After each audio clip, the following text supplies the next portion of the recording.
Koştursam sağa gülünüm,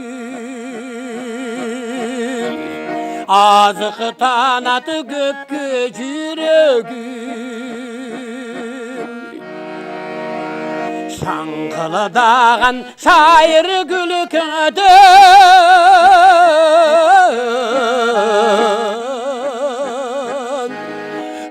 rahattu ömür sürümüm. Şankılıdağın şair gülüküdün,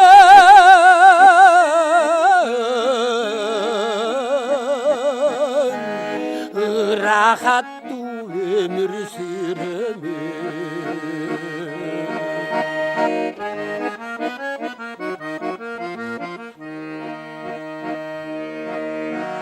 Yılmayın ki yılı karasan, gönül jibi verip aratam. Yüreğimde kaynap su bürkün,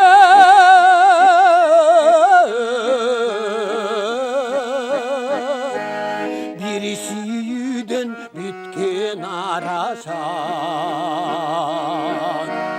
Yüreğimde kaynap su bürkün,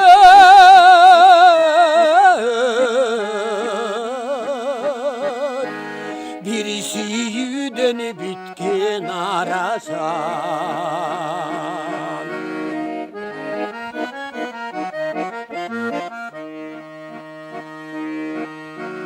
Gönül şerinimi toyalap, algıtan yürek uyalat. Sırğa teren kuruştu kısı bağan,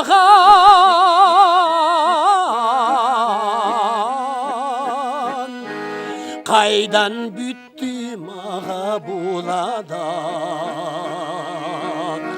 Sırğa teren kuruştu kısı bağan,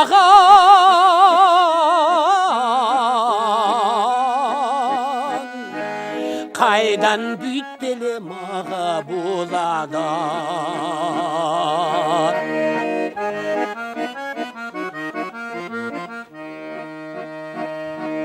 Yürek betini çeksiz sıyalap, degeminça boldun kıyanat.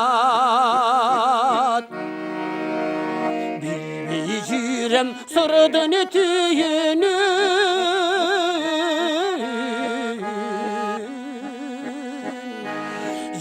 çıkpay bu canım tüyanam. Bilmey jürem sırdan ötüyünü,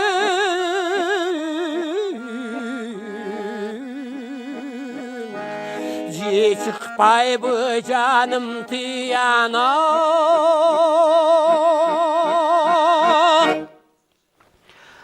Amansızдарбы, Алатоолук калың журт, эфирде эл терде чак түш. Албетте мындан 19 жыл мурун 1994 жылы сентябрдын 12 күнү жалпы кыргыз элибиз өтө бир жоготууга учураган, дал эле азыркы чыгарма аткарган Ырдым пири Ырыспай аталган Ырыспай агабыздан мындан 19 жыл мурда ошол кол үзгөнбүз.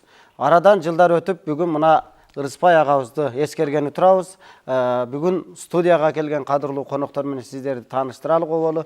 Мына Ырыспай агабыздын ыры менен башталып отурат. Менин сол жагымда Ырыспай агабыз тирүү кезде Ырыспай агабыздын эң алгачкы Ырыспай кулуун ачып түптөп Ырыспай агабызга чоң таазим кылган инсандардын бири, ошонун жетекчиси Султан Борошов агайыбыз отурат. Ал эми ошол Ырыспай кулуу менен биргеле бул жерде Ырыспай фонду дагы түзүлгөн. Ошондо Ош мамлекеттик университетинде түзүлгөн, ошол жерде иштеп жүргөн биздин ардактуу агабыз Букарбай Иметов агай, фонддун жетекчиси. Ал эми Кыргызстандагы республикалык Ырыспай фондунун аткаруучу директору Уламбек Макеев. Азыр эле жалпыңыздарга Ырыспай агабыздын эң алгачкы Түгөйім аттуу чыгармасын аткарган Ырыспай агабыздын шакирти кыргыз эл артисти Жолболду Алыбаев. Дагы бир Ырыспай агабыздын шакирти белгилүү обончу, аткаруучу Абдикерим Ахметов. Куш келипсиздер. Эми чү дегенде эле ушул Ырыспай агабыз жөнүндө айта берсек түгөнбөйт. Мына китептерин алып келип отурасыздар. Ырыспай агабыздын чыгармаларын бирге ушу кассеталар, дисктери чыгыптыр дегенде аны бүгүн жалпы телекөрөрмандарга көрсөткөнү келип отурасыздар. Чү дегенде Ырыспай агабыздын көзү тирүү кезде ушул Ырыспай клубу ачылган. Ошону Ырыспай агабыздын көзү тирүү кезинде бир кадырлап барктаган инсандардын бири сиздерсиздер. Айрыкча өзүңүз турасыз. Ошол жөнүндө баштап берсеңиз да. Эң оболу бүгүн кыргыз музыкалык маданият үчүн өтө орду толгоз, бир эле кыргыз элин эмес, бүтүндөй түрк дүйнөсү оор жоготууга учураган күнү келип, ушуну эскерип, улуу залкар генийди эскерип отурабыз. Бул эми 19 жыл мурун май айында биринчи жолу ошол Жалал-Абаддагы мамлекеттик университетте ошол жерде окумуштуулар кеңешинин чечими менен клуб ачылып, эми бул ушуга чейин мүмкүнчүлүктөн пайдаланып бир нерсени айтпасам болбойт. Ошондой эл аралык деген клуб деңгээлге жеткирип, азыркыдай бийик, азыркыдай иштерди жүргүзгөн үчүн сөзсүз колдоолор муктаж болгонбуз. Ошону биринчи сөздүн ыңгайы келгенинен пайдаланып, бизди университеттин жетекчилериге, коллективиме, ошо ректоратка, азыркы ректорубуз профессор Абдырашевка Акынжан Бакасович, ушул жерде профессор Сыдыков бар Саврал Шарипбекович, ошондой эле республикалык фондусунун президент Сооронбай Шарипович, могул жерде азыр келди мына Уланбек Мокеев, ушундай балдар колдогондугу үчүн анан кийин ушундай иштерди жасап атабыз. Алар эл аралык деген деңгээлге жетип калганыбыздын бир себептери ошондой. Азыр Кыргызстандын булуң бурчтарынын бардык райондордо, мына Лейлектен баштап Атбашыга чейин, Алайдан Чаткалга чейин, башка мамлекеттерде, жакында мына Кытай мамлекети менен байланыштуу Суар аркылуу ошол биздин китептин араб тилинде, Кытай тилине которгондор ошол актив болуп, англис тилине которгондор дагы Америкадан келип, дагы бир Дүйшенәлиева Айдай деген кызыбыз англис тилинде редактор. Мен мүмкүнчүлүктөн пайдаланып ушунда менен баштайын деп турам да. Деги эле мына ушул сиз азыр китепке өтүп кеттиңиз да, китепке чейин мен ушул жанагы Ырыспай клубу жөнүндө мисалы ошол көз тирүү кезде эң алгачкы ушул идея кимден жаралган да? Агайдан ушул идея артында из калтыруу. Ооба, бизде идея ошо Жалал-Абад мамлекеттик университети ачылып атканда, ал педучилище болчу, педагогикалык окуу жай. Ошого Бишкектен окумуштуулар, белгилүү окумуштуулар келип, ошол жерге келип, анан биринчи Сабыр Кыдыралиев деген профессор келди да. Мүмкүнчүлүктөн пайдаланып рахмат айтып коюшум керек ошол кишиге. Келип экөөбүз ушул адак ойнойт экен. Аккордеон жакшы ойнойт, жакшы ырдайт экен. Анан Сабыке ушундай болуп атат, ушундай деп тарыхын айтсам, ошол анан кийин колдоду. Колдоп жетекчи болуп келди да, проректор болуп. Анан бир бөлмө бөлдүртүп берди, окумуштуулар кеңешинин чечимин чыгартып, райондор менен байланыштырып, анан баягы ушундай деңгээлге көтөргөнгө чоң салымы бар. Анан ошондон бери ар жылы ошол клубтун башында койгон максаттарыбызды ишке ашырып, жылдан жылга кеңейтип келе жатабыз. Жакшы болот. Анда биз ушул Ырыспай агабыздын жанында накта Ырыспай агабыз менен биздин кыргыздын дагы бир залкары Болуш Муатазимов менен жетелешип ошолордун колунда өскөн биздин таланттуу обончу агабыз Абдикерим агабыз отурат. Абдикерим агадан бир чыгарма угайлык, анан кийин кепти улайлык. Анда эмесе мен ушу сөзү Карбышак Ташбаевдин сөзүнө жазылган Жалбырагым дирилдек деген чыгармасын аткарып берейин. Бул ырлар көп аткарылбай жүрөт, эми угуп койсом.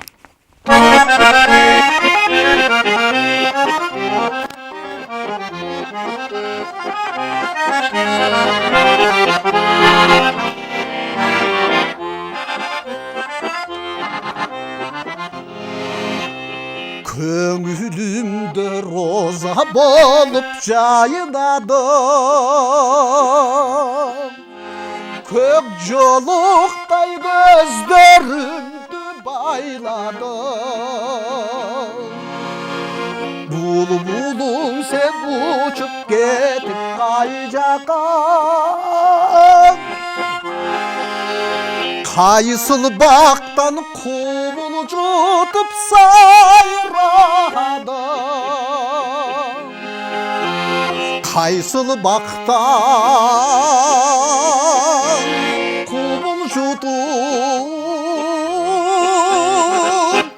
kayısıl baktan kubulcutup ay sayradı.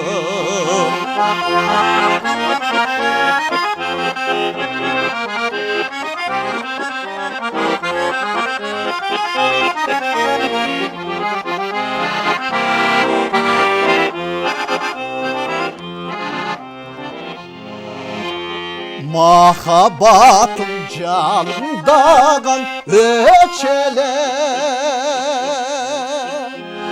benim esmin gülcüttangan köpele. Külerimdi tegip koyup jirege, kaydı uçasın bostorgoyum gökele.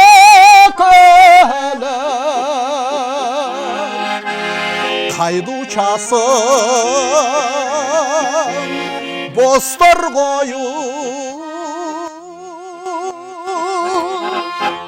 kaydı uçasın bostorgoyum ay gökele.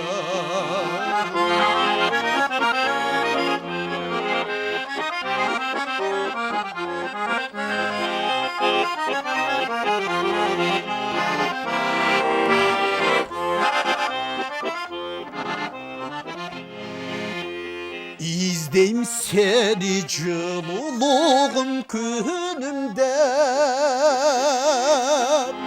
suyum singen suyum dayra ilimde.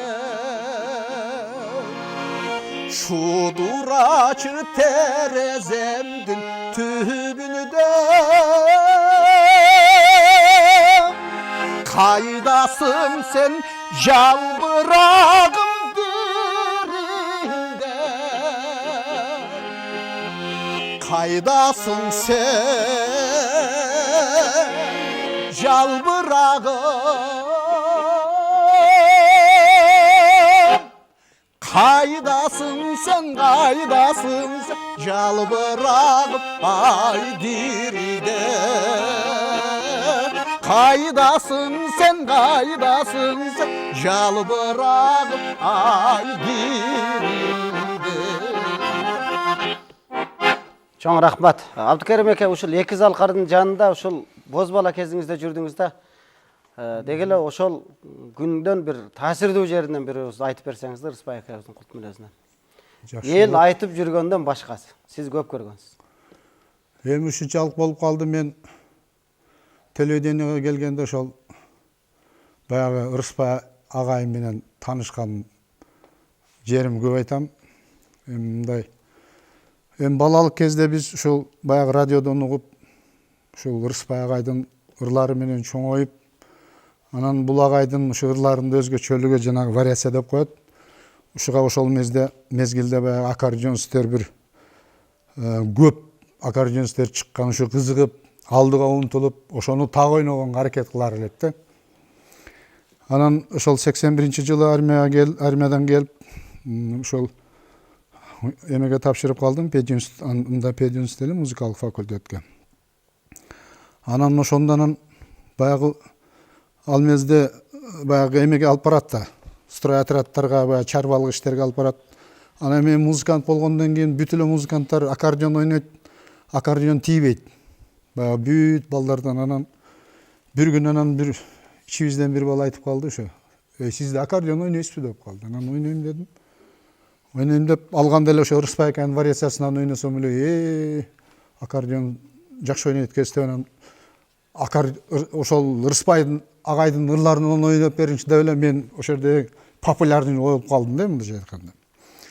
Анан ойноп ырдап берип, бул сөз ошол агайдын өзүнө жетип калыптыр. Агай биякта да, биз Ленинскийдебиз, Пактадабыз. Анан бир күнү келип, ушу биринчи курста ойноп атсам, ушу эшиктен көрүп уккан экен, Şu ошол мезгилде ошо Рыспай агайдын чыгармаларында ойноп аттым эле. Анан кирип келип, анан таанышып, Абдикерим деген сен жөнүндө уктум эле деп, эми ол агайлар айтып барган экен, сени туура ырдап, сен ырларың ырдап, мындай так ойногон бир жигит бар Абдикерим деп. Анан кийин ошол менен таанышып калдык. Мен сен жөнүндө ушу Болуш агайдан көп уктум эле деп, ошондон анан агайыны болуп, ошо Рыспай агайдын баягы эми чыгармаларын баягы нотадан, радиодон уккан башка болот экен. Анан өзүнүн жанында отуруп, агайдын көзү менен көрүп ойногон такыр башка.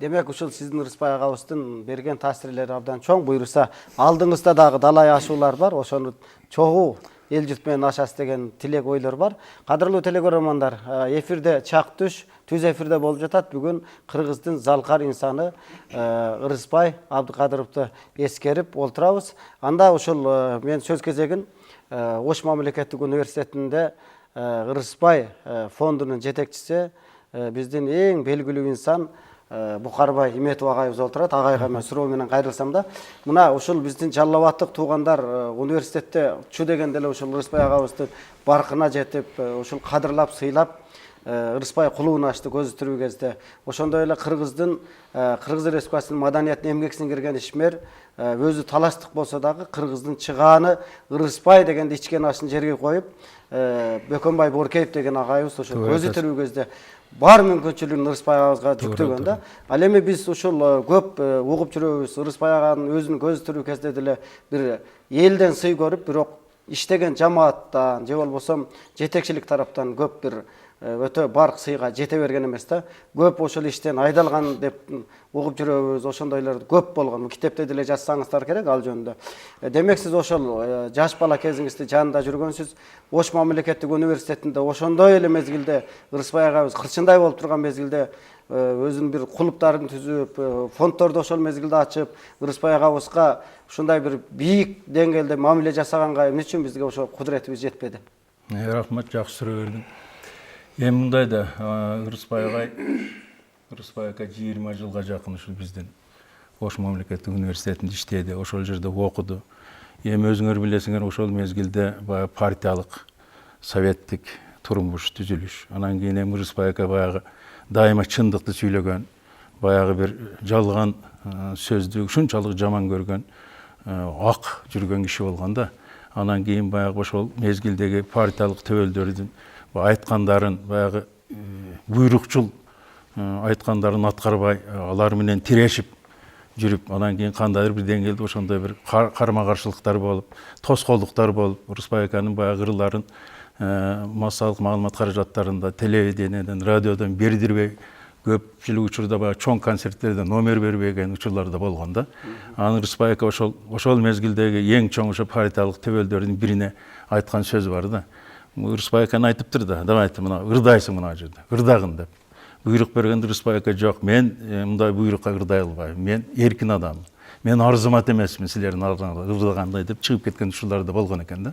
Ошентип отуруп кандайдыр ушундай. Бирок биздин университетте дагы ошол баягы анча-мынча басым болуп, Рыспай аканы иштен айдай турган учурлар болуп.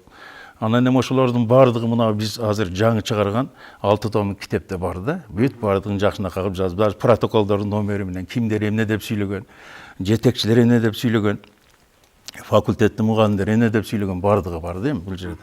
Анан эми албетте Рыспай аканын көзүнүн тирүүсүндө бүгүнкүдөй сыйлай албадык, урматтай албадык, ал туура. Бул баардыгы эле бир эле университет эмес, жалпы ушу элибиз деп ушундай болду. Анан сен туура айтып атасың, мына Жалал Абадтыктар ошол жаңыдан клубду ачып, Рыспай аканы ошондой чакырып, клубду ачканда Рыспай ака келип эле бизге жолугуп, абдан ушундай ыраазы болуп, сүйүнүп, мен жөнүндө ушундай ойлошуп аттыр, мен жөнүндө мындай клуб ачылды деп келгени менин эсимде.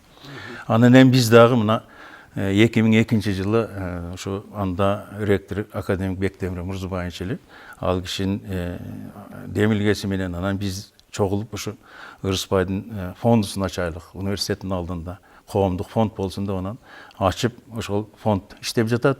Ал фонддо бир китеп чыгардык, сен дейди биз кайдан гана табабыз деген. Анан музейин уюштурдук Ырысбайдын. Анан жылда Ырысбай аканын туулган күнү, анан кайтыш болгон жылында сөзсүз бир иш-чаралар өтөт, конкурстар өтөт студенттердин арасында. Анан эми мен бул биринчи бөлүк болчу менин сөзүм. Анан экинчи бөлүгү мынау Китеп жөнүндө. Китеп жөнүндө бир эки сөз айтайын деп турам. Бул китептин сыясы кургайлык, мына 6 томдук китеп. 6 том бул эми Кыргызда ушул өнөр адамдарынын ичинде 6 томдук биринчи жолу чыгып атат да. Биринчи жолу Ырысбай акага арналган мына 6 томдук чоң китеп. Ар бири 400 беттен ашуу. Эми бул китептин баалуулугу эмнеде? Бул баалуулугу ушул Ырысбай аканын бүткүл турмушун, жашоосун, өмүрүн бардыгын өзүнүн ичинде камтыган. Анан эң негизгиси бул китепте чыгармалары 5 тилде. Мына нотасы, андан кийин кыргызча, мына жерде көрсөтүп койсок да болот. Ооба, кыргызча, анан кийин орусча, англисче, арабча, анан кытайча. Мына жерде мисалы үчүн айтайлык, мына бир элегин алайлык, мына кылчактап неге карады, мисалы үчүн мына. Турат, мына ыры, андан кийин мына кыргызчасы, орусчасы, андан кийин англисче кетип атат, анан кийин кытайча, анан арабча кетип атат мына. Ушинтип мына 5 тилде Бул китептин өзгөчөлүгү. Өзгөчөлүгү бул. Анан кийин эми бул өзүңөр билесиңер, эми Ырысбай дүйнөлүк музыканттардын катарына кирип калды десек болот да. Анткени өзүңөр билесиңер, Ырысбайдын ырлары азыр чет мамлекеттерде кайрадан иштелип чыгып, симфония жаралып, ушул темасы, ырлардын темасы боюнча абдан баягы кеңири кулач жайып баратат. Эми бул китепти жөн эле жаралып калган жок да. Бул китептин жаралышы бир 3-4 жылды өз ичине камтыйт. Эң биринчи мына Жалал Абадтыктар ушул Ырысбай агай жөнүндө абдан чоң материал топтогон экен. Бизде да кандай бир деңгээлде материал топтолду. Анан эң негизгиси бул жерде ошол азыр эле өзүң сөз кылган Бөкөнбай Боркеевди абдан басып көрсөткүм келет да. Бул киши ушул Ырысбай десе ичкен ашын жерге койгон киши да. Ырысбайчымын мен деп ушу түнү күнү ушу Ырысбай ака менен жашаган киши да. Анан ошо кишинин демилгеси менен ал баш редактор болуп, анан түзүүчүлөрдөн мына Султан, мен, анан Жумабек Дүйшеналиев деген Бишкекте бир жигит бар, Билим берүү академиясында иштейт. Ошол жигит болуп, анан ошо төртөөбүз ушул китепке аракет кылдык. Эми бул китепте азыр эми бардыгын айтып койсок кызыгы кетип калар. Мен мындай бүкүлү айтайын. Эми 6 томдукту мына 6 томдук чыкты. Жалпы телекөрөрмандар азыр көрүп отурат бүт кыргыз элибизде. Бир эле биздин кыргыз жер эмес, биздин дүйнөнүн 54 өлкөсү 50 каналды көрүп отурган чакта 6 томдуктун негизги баасы кандай болду, элге кызыктырган жагы ошондой болот да, кантип алат, кимге кайрылат дегендей. Эми баягы бул китепте эң негизинде баягы Ырысбайды жакшы көргөн саясатчылар, жазуучулар, обончулар, композиторлор, жалпы тууган уругу, кесиптештери иши кылып Ырысбайга неметкен адамдардын эң мыкты макалаларында киргиздик буга. Анан кийин эми мында эң баалуулугу ушул чыгармалары. Анан Ырысбай ака жөнүндө айтылып жүргөн аңыз сөздөрдүн бардыгын ошондой иргеп, жакшынакай кылып талдап анан киргизгенбиз да. Ырысбай аканын сүйүүсү да бар бул жерде, бала чакасы, кыздары жөнүндө, айтып атам жанагы иштеген иши жөнүндө. Иши кылып бул китеп ушу Ырысбай акага эмне тиешелүү болсо мүмкүн болушунча бардыгын камтышка аракет кылган. Анан сүрөттөр. Бул жерде эң негизги сүрөттөр мына жерде көрсөтүп койсок болот. Султан берсең, мына жерде бүт Ырысбай акага тиешелүү болгон сүрөттөрдүн бардыгы кирип атат. Мынанда болуп да, жакшынакай кылып мына. Мынанда болуп кирип атат мына. Сүрөттөрү бар. Анан кийин эң кызыгы дагы бир бул китепте башкачарагы. Мына, анан кийин мына сүрөттөр, ар бир макаланын авторунун сүрөттөрү дагы мына кирген. Мына биринчи томдо эң биринчи биздин президентибиз Алмазбек Атамбаевдин өзүнүн макаласы менен башталып атат бул жерде. Анан кийин эми мына жерде эң дагы бир кызык нерсе, мына жерде сүрөттөр баягы Ырысбай аканын чыгармалары жөнүндө тартылган сүрөттөр да кирген да, эң кызыгы. Мына мисалы үчүн сагынуу деген маселен, же болбосо кылчактап неге карадың деген ар бир чыгармасы боюнча сүрөтчүлөр мындай сүрөт тартып, анан кийин ушулар дагы сүрөт неме китепке кирген да. Бул эми баягы бардык нерсени өз ичине камтыган китеп болуп атат да. Ырысбайдын бүткүл баягы дүйнөсүн, жан дүйнөсүн камтыган ушундай мына сүрөттөр. Ар бир немеде мындай болуп ар бир китепте ушул улам-улам кайталанып отурат сүрөттөрчү. кайталанып отурат. Анан эми китептин баасы жөнүндө сөз кылдыңар. Мына 6 томдук китеп. 6 томдукту ушу бир комплект деп коебуз, ошону 3000 сомго бааланып атат эми азырынча. Анан кандай болот эми элге карайбыз аны дагычы. Анан эми ошо китеп чыгуунун мына алгачкы үлгүлөрү же болбосо нускалары чыкты. Эми калгандары мына сериялык түрдө чыгат дагы. Анан кийин сатууга беребиз, Кудай кааласа. Ошондой иштер жасап атабыз. Демек жакын арада ошол эл журтубуз ким Ырысбайга күйгөн же Ырысбай агабыздын чыгармасынын аркасынан ушул кумарланып, өзүнчө ошол Ырысбай агабыздын чыгармаларынын наамга чейин жеткен инсандар көп. Ким кызыкса алса болот экен. Сөзсүз. Ал эми мына биздин ушул Ырысбай агабыздын жанында жүрүп, бир кезде комузга кайрылганга чейин, дастанчы болуп кеткенге чейин элдин бардыгы Ырысбайды туура урдаган бир жигит бар деп көпчүлүк айтып жүрсө керек эле. Аккордеон көтөрүп Ырысбай агабыздын жанында Ырысбай агабыздын ырларын ырдап, батасын алып жүрүп, мына эл артистке чейин жеттиңиз. Жол болду экен. Эми мындан аркы сөздү сизден угайлык да. Эми жакшы болот. Мына жогору жакта айтылып кетпедиби сөздүн баардыгы. Өзү мен айтып эле жүрөм да, кээ бир чыгармачыл адамдардын ушул Кудай берип койгон кандайдыр бир бактысы болот да. Мен ар дайым айтып жүрөм, ушул Ырысбай экенин ушул бактысы ушул экинчи өмүрүндө экен да көрсө, мына чыгармалары дагы, мына өзүнүн бактысы дагы, мына көз өтүп кеткенине мына 20 жылдын жүзү болсо дагы, мына жыл сайын утуру кайрадан багы солуңдап кетпей, кайрадан күч алып, Ырысбай экен эскерип, Ырысбай экен чыгармалары эл арасында ырдалуу деген бул абдан күчөп кетип атат да, бул тирүү кезине караганда. Мына бүгүн эле мына бул Ырысбай экенин эскерүүсүндө жана саат 8ден өткөндө Ырысбай экенин ушул жайынын башында болдук. Ошол жерде дагы жүздөгөн адамдар барып, гүл коюп, мына бул областтын губернатору, Ош мамлекеттик университетинин ректору баш болуп, баардык аттуу баштуу адамдар ошол жерге барып, Ырысбай акага ушул таазим кылып, гүл коюп дегендей эскерип келди. Бул дагы ошол Ырысбай аканын ушул Кудай берген улуу талант экенин. Мына жана жогору жакта Султан туура айтты, ал гений деп койсо болот. Ал мына гений деген эң бир улуу адамдар гана бериле турган ат да. Бул Залкардан дагы жогору гений деп койсо болот. Себеби бул Ырысбай ака кыргыз обонуна, кыргыз музыкасына жаңылык киргизген киши да. Жаңылык эле киргизбестен аркасынан жүздөгөн шакирттерди ээрчитип чыккан киши. Мындай кыргызда кемде кем гана жаралган да. Бул айтып жүрүшөт, убагында ошо Токтогулдун артынан ушунчалык шакирттер ээрчиген. Атайдын артынан эң бул Неканда жарала турган адамдарга бериле турган бул наам экен да. Ал эми Ырысбай экен мына жогору жакта сен айтып кеттиң, мына Абдыкеримдерге чейин бул Ырысбай десе ичкен ашын жерге койгондордун бири мына мен болгонмун. Мына мен ошондо Ырысбай экен жанагы Түгөйүм деген ыры радиодон жаңырып чыкканда, мен ошондо 15-тен 16-га оогон жаш улам болчумун. Мына ошол күндөн азыркы күнгө чейин эсептеп келсек, мына 50 жылдын жүзү болуптур.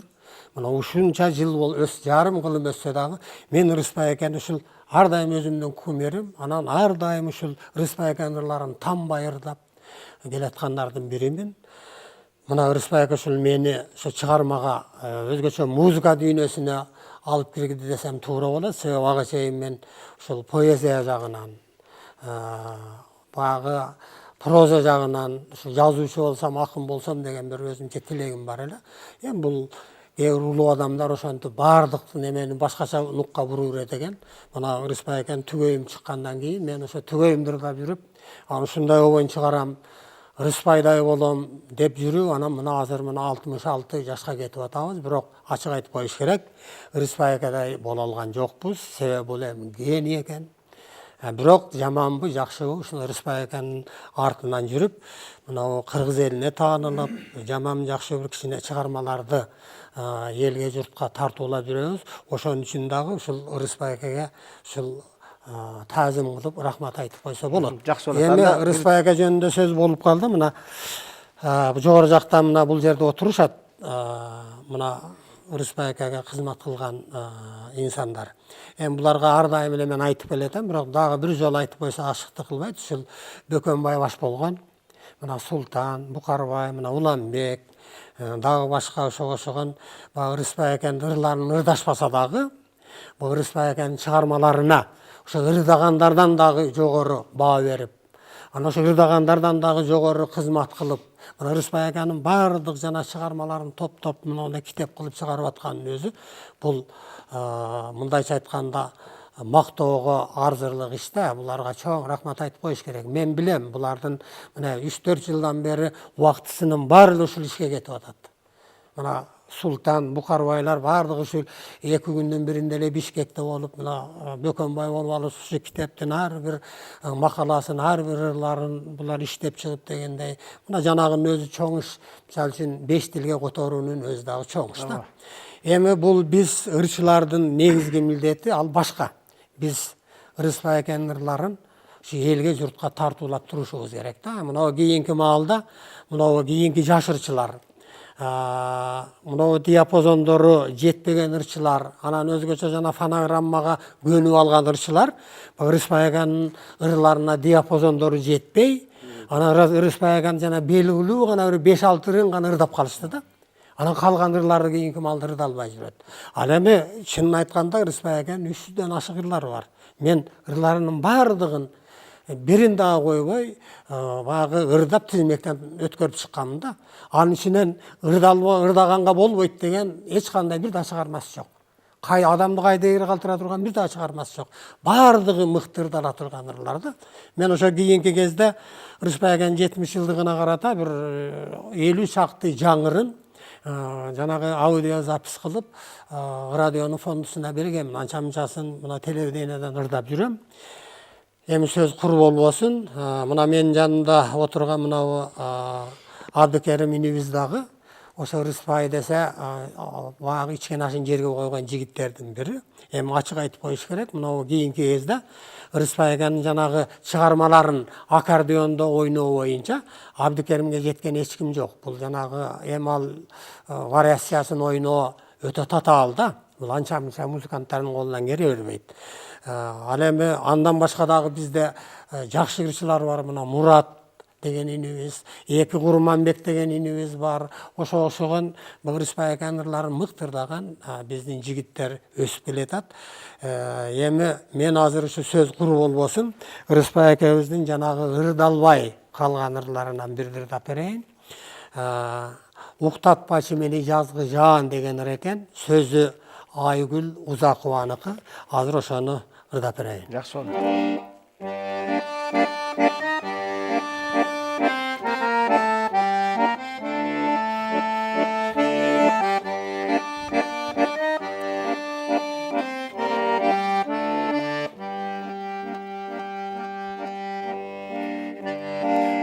Уктатпачы мени жазгы жаан,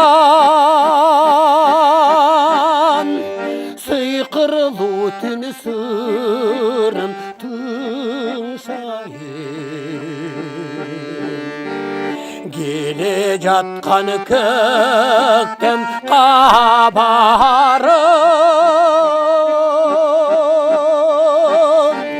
бөлүшүгө таңды жумшайын,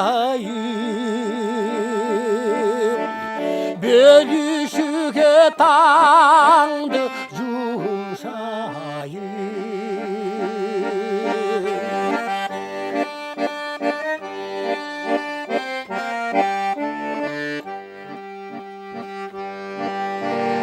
Уктатпачы мени жазгы жаан, жашыл дүйнө шаңын самайын. Агарын алган ыйык саптардым,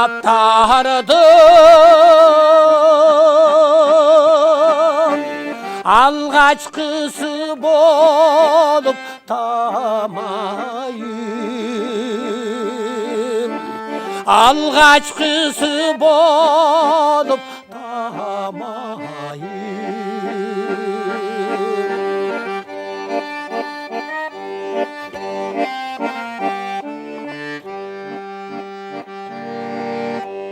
Уктатпачы мени жазғы жан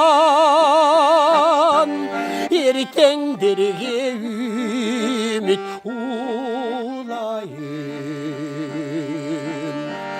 жазда келші сүйі баяным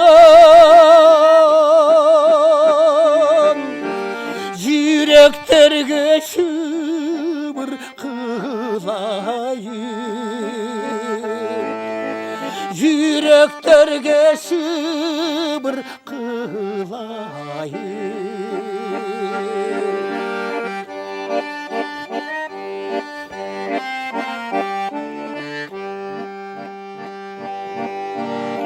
оқтатпашы мені жазғы жан ойлар қинайды сырлар ашылмай шолақтығын жасқа айланады сағынулар менде басылмай сағынулар менде басылмай ұқтатпашы мені жазғы жан ұқтатпашы мені жазғы жан Бұйырса, мына сіздер бар кезде, ел бар кезде дагы Рыспай агабыздын ушул унутулуп калган чыгармалары дейликпи, же болбосо аткарылбай жүргөн чыгармалары дейликпи, ушу жаштардын арасында дагы ырдалат, ел бар кезде болот. Ал эми мына Уланбек мырза отурат да, бул жерде Уланбек Макеев биздин ушул Рыспай агабыздын республикалык фонддун аткаруучу директору. Уланбек мырза, мына китеп чыкты дейлик. Рыспай агабыздын Жалал Абадта кулу бар атайын, ошо көз тирүү кезде түзүлгөн. Ал эми Каракулжада ошол мектепке, ошол жердеги райондук маданият үйүнө, ошондой эле жакында ошол өзүнүн айылында өзү туулуп өскөн үйдү ошол үй музей кылды да. Эми фонддун ушул мындан аркы Рыспай экебиз көзү тирүү кезде жасай турган эмгекти жасап, элине таштап кетти да, баягы кум төрдүн алтындай кылып. Фонддун эң бирден бир милдет алдыга койгону кайсы азыр? Фонддун милдети эми Рыспай агабыздын ким ушул Рыспай агабыз жөнүндө бир жакшы окуучуларыбы, ою барбы, же бир иш жасап атабы, иш чара жасап атабы, ошол инсандар менен, чыгармачыл адамдар менен тыгыз байланышта иш алып барбы да. Бул ошол каржылык жагынан, анан негизги жобосунда көрсөтүлгөн. Фонд ошол Рыспай Абдыкадыровдун мурастарын изилдөө, кийинки муундарга калтыруу, жайылтуу, анан ошол клубтар менен иштешүү, көп кеңири ошол немесинде кеңири уставында берилген, жазылган кандылган. Ошонун негизинде иш алып барат. Анан эми китеп жөнүндө айтсак, китепти бул кыргыздын бир атын атап кеттиңиздер, бир Рыспайга күйгөн инсаны Бөкөмөй Боркеев, Султан Борошов агай, Букарбай Иметов агайыбыз. Ушулар баштап жазып аткан китепти ушул фонд каржылап атат азыркы күндө. Каржылап басмакана менен келишим түзүп, эми ошо чыгуу алдында турат. Анан кайсыл иш болбосун, ошол Рыспайга тиешелүү иштерин бар эле мындай деп кайласа, ошо менен иштешүүгө даяр фонд. Демек фонддун каржысы бар, Кудайга шүгүр. Фонддун каржысы эми фонд мамлекет тарабынан каржыланбайт. Жеке адамдар. Бул эми негизи ошо фонддун президенти Сооронбай Шарипович бар. Ошол киши каржы булактарын таап, анан ошол аракет болот. Дагы мисалы мына бир эле китеп, же болбосо мына кассеталары, аудио видеосу, же болбосо элден изилденген иштен башкары деле мисалы Рыспай агабыздын жылда ырма-ыйрам өтүп келип атат. Андан башка дагы эмне кылабыз дагы? Эми андан башка мына бул улуу инсанды эл баалабаса, эл сүйбөсө, бир туура келбесе, аны жасоо кыйын, туура келбейт. Ал жерге ушул клубдар ачылып атат. Мына жакында эле ат башыдан ачып келишти, мына Султан Борошов агайыбыз бар, Бөкөнбай Оркеевичтер болуп. Мындан башка ушул китеп жазылып атат. Эми жакында дагы кийинки пландарда эми тасма тартылып калышы мүмкүн. Даректүү тасма, көркөм тасма. Ушул дагы элдин мындай элден өзү эле ой деле элден деле чыгып калат, элдин каалоосу боюнча. Эми мындай дагы бир немеси бар да, бул айтып коюш керек. Эми бул жерде мына аракет кылгандар аракет кылып атат. Бул чоң иш да, мындай 6 томдукту чыгаруу, мунун аркасынан мынчалык чуркап, мен ушул учурдан пайдаланып, Рыспай агабыз мына туугандары, бул Уланбек ошол туугандары болот, жакын туугандары, мына атасы экөө, мына өткөндө баарыбыз билебиз, мына Рыспай аганын каралбай калган үйүн кайрадан бирөөлөрдөн сатып алышып, аны ремонт кылып дегендей, анан жолдоруна кичине таш-баш төктүрүп, анан музей ачып, өткөндө биз музейине барып келгенбиз. Азыр ошол музей иштеп атат. Бул дагы ушул туугандарынын абдан чоң кызматы да. Эми багы туугандын тупурак алтын деген ошол болот. Мына ошол Уланбек инибиз жаш болгону менен мына ошол ишти колуна алып, ар дайым биз менен байланышып, ар дайым ошо маслихат кылуучу иштин аркасына чуркап жүрөт да. Мына өз чөнтөктөрүнөн акча төлөп, Рыспай аканын жана айкелин дагы чектирип, ошол музейге апарып коюшкан. Бул да чоң иш. Бул дагы мисалы үчүн кээ бирөөлөр мамлекеттик деңгээлде кое албай жүрүшпөйбү, мисалы үчүн кээ бир белгилүү инсандарга. Эми мына Рыспай аганы биз ушунчалык колдоп, ушунчалык чыгарып атабыз, бирок бул мамлекеттик деңгээлде ачык айтып коюш керек, жакшы колдоо болбой атат да.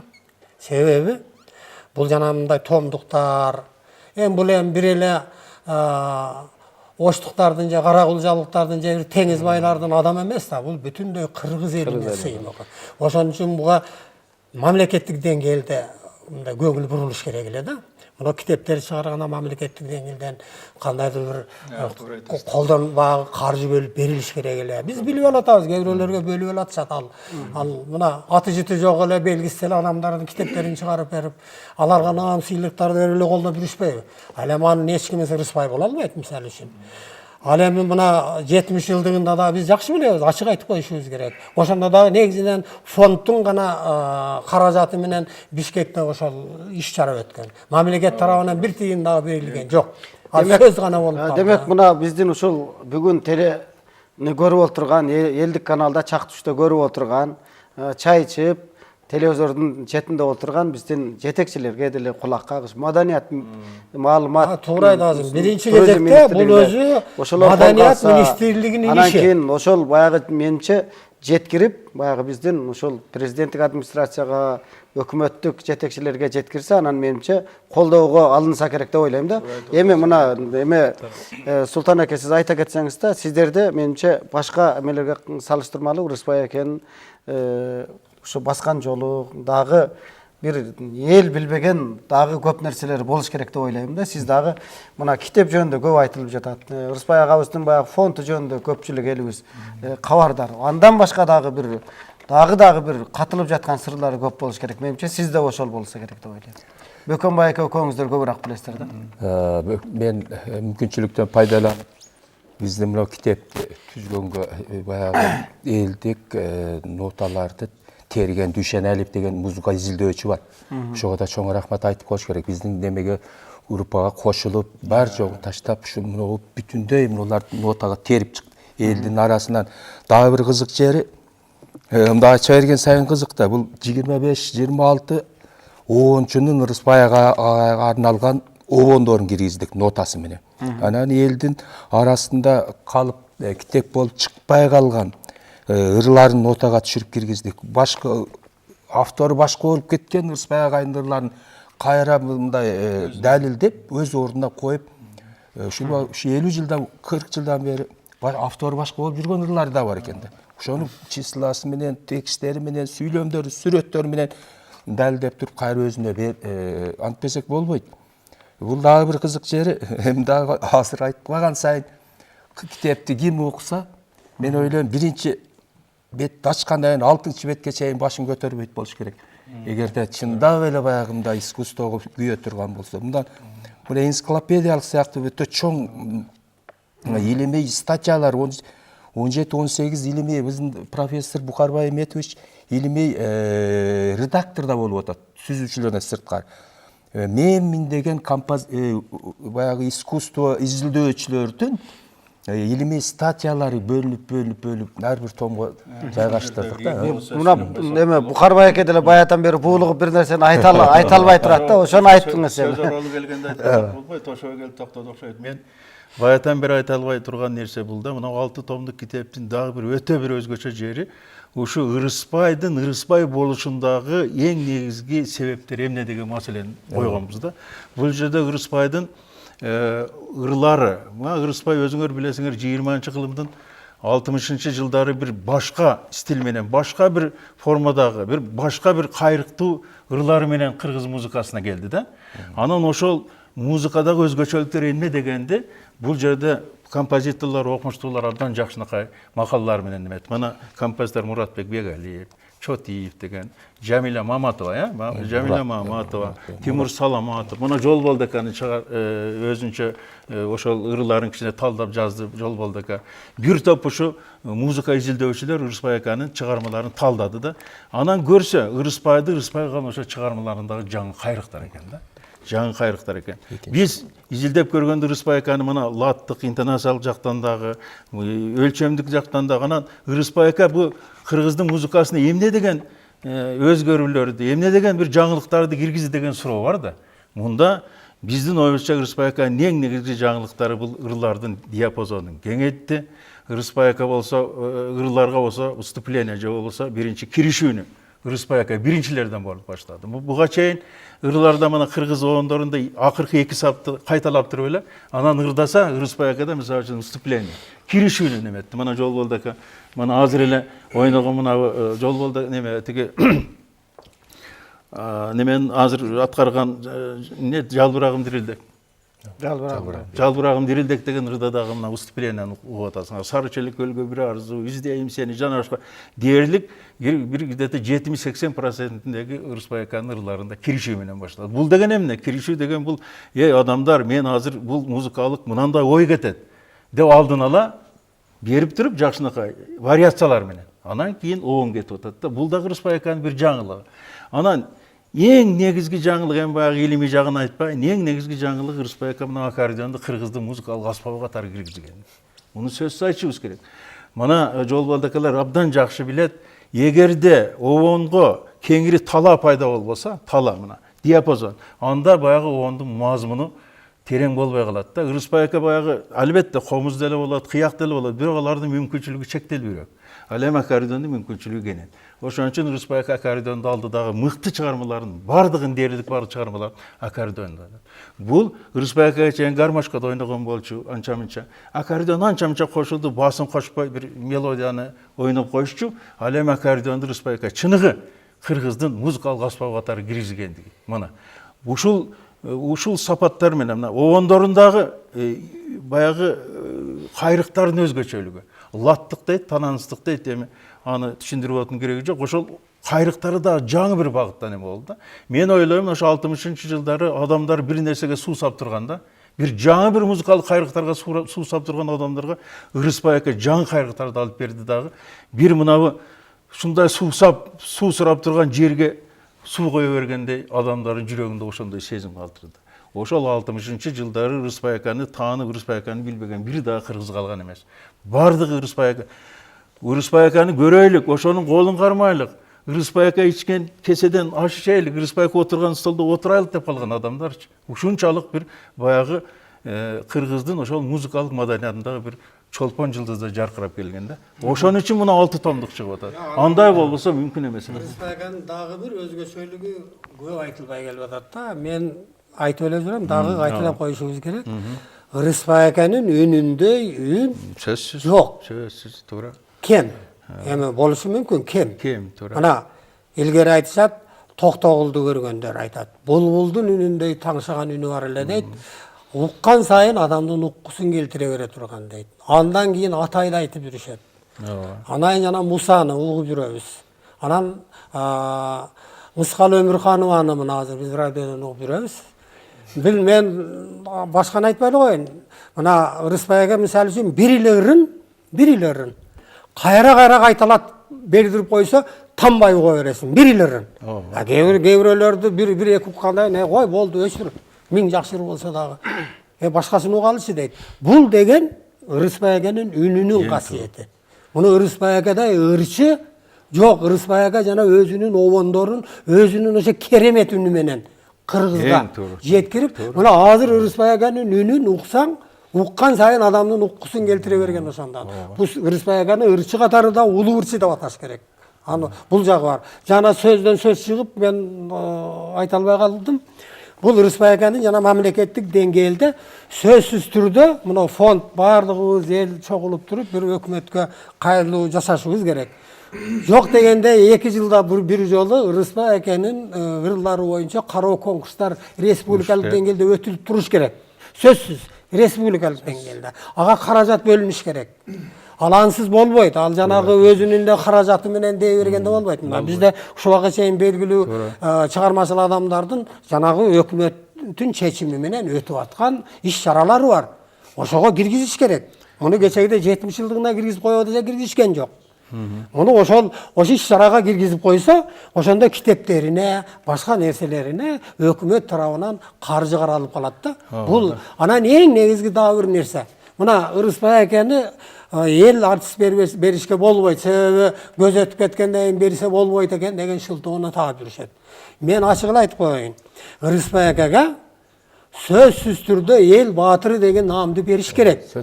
Sözsüz türde. Mындай çıgan, mындай bagı ırçı oyuncu Kırgızda keyinki kezde mına 60 yıllardan beriki ne alıp gelgende yok. Mına berilip atpайбы кээ бир саясатчыларга, кээ бир башка көзү качарлап өтүп кеткендерге эл баатыры деген наамды жөндөкөйлөп берип коюп атат. Эми ушундай улуу гений адам турса ушуга анан эл артистин бергенге болбойт да, ал бийликтегилер ал жанагы эл баатыры дегенди ра көрбөй атат. Алар айтып атат да, бул ырчы, бул каяктагы ырчыга эмне кереги бар анын дейт. Мына мен ачык айтып коеюн. Назар Нурсултан Назарбаев жаңы президент болуп, немеге Казакстанда келген маалда Шамшык Алдаяқов деген катуу ооруп төшөктө жаткан экен дейт. Ооруп. Мына президент башы менен Нурсултан Назарбаев акчасын жанына салып алып, указды чыгарып алып, эл баатыры деген указды чыгарып алып, жаткан жерине барып Шамшык Алдаяқовду. Ошол жерде ысык сөзүн айтып, куттуктап бетинен жанагы немесин тапшырып чыгып кетип атпайбы? Бул деген улуулук. Бул деген улуулук. Алдаяқов деген аркы дүйнөгө ыраазы болуп кетти да. Эмне үчүн биз Ирысбай Аканын арбагы ыраазы болсун деп, ошондо эл баатыры деген наамды берип койгон. Жолбол аке эң туура айтасыз. Туура, мына биздин телекөрөрмандар менимче, биздин жетекчилер сөзсүз бул тарабынан эске алыш керек. Эзелтен эле ошо баягы биздин ошол жана сиздин сөзүңүзгө дагы бир дал келе турган, ошол бир казак кыргыздын акындары, өнөрпоздору топтолуп калган, хандары топтолуп, анан бүт кыргыз, казак, Орто Азиянын хандары топтолгон мезгилде, анан кана деп үйгө киребиз деп боз үйгө жөнөгөндө биринчи баягы өнөрпоздорду, ырчылар, акындарды киргизип жибериптир да. Десе анан ойбой бул эмне болду десе, анан киргенден кийин түшүндүрүп берген экен. Ой, туугандар, бизди эл шайлады. Ал эми бул өнөрпоздорду Кудай жөнөткөн деп, ошо Кудай жөнөткөн өнөрпоздорду мен ойлойм дагы баркташыбыз керек. Ал эми көп учурларда ушундай бир эмелер болуп калат, баягы Ырысбай агабыздын аты жөнүндө ушул өткөрүп бир чоң фестивалдар же болбосо дагы бир конкурстар өтөт деп ойлойм. Ошондо дагы калыстыктар кээде болбой калып атат.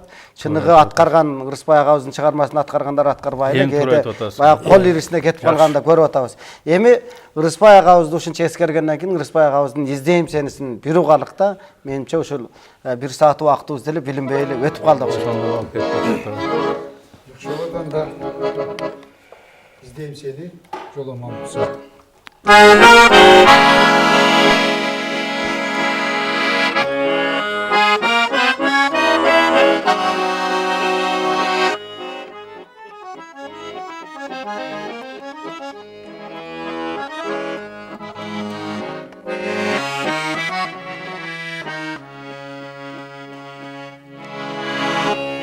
İzdeyim seni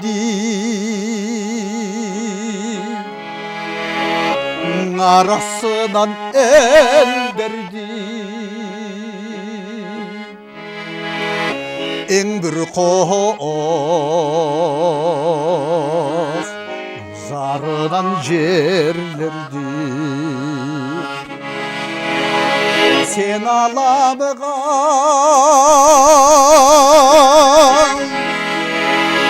İzdetiğe caralısan Ben alamıgan Ben alamıgan Dayım sen de izde üçün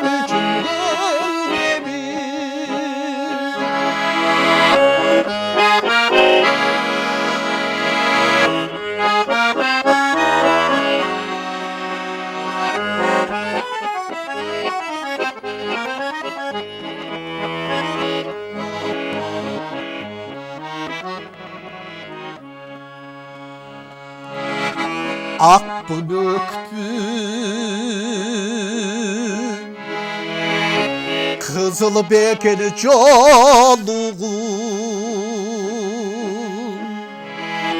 Yoluğumdu Tüzün görmey Kışka kalıgan Jal bıraktın o günü de acarından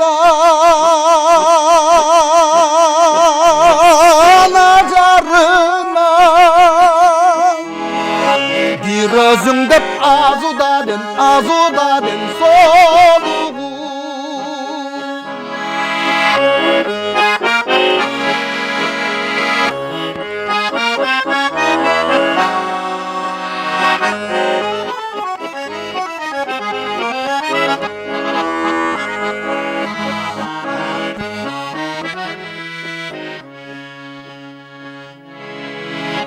Puştu beken Yaşıl beken göyde gün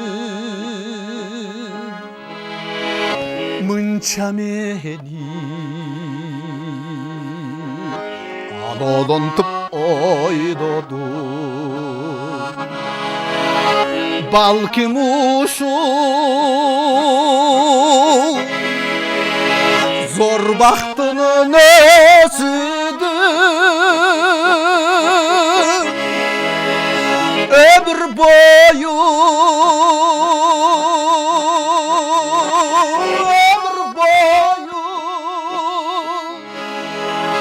İzdettirip bir görünbey koygodum Balkim uşum Zor baktının özüdür Ömür boyu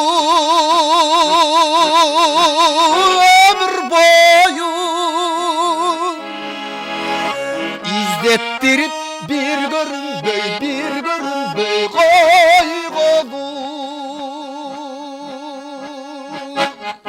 Бар болуңуз Рыспай агабыздагы түбөлүк эл менен ушул өнөрү дагы өзү дагы эл менен чогуу жашайт деп ойлойбуз. Ал эми биздин ушул бүгүн чак түштө Рыспай агабызды эскерип коелу деп биздин элдик каналдын жетекчилери атайын ушул башка көрсөтүү болсо дагы аны жылдырып Рыспай агабызга таазим кылып отурат. Сиздердин келип бергениңиздерге чоң дагы ийгиликтерди каалайбыз. Бар болуңуздар. Дагы Рыспай агабыз жөнүндө түбөлүк bir түгөнбөгөн кендер казыла берет. Урматтуу телекөрөрмандар, эфирде чак түш болду. Рыспай агабызга арналды. Саламатта калыңыздар.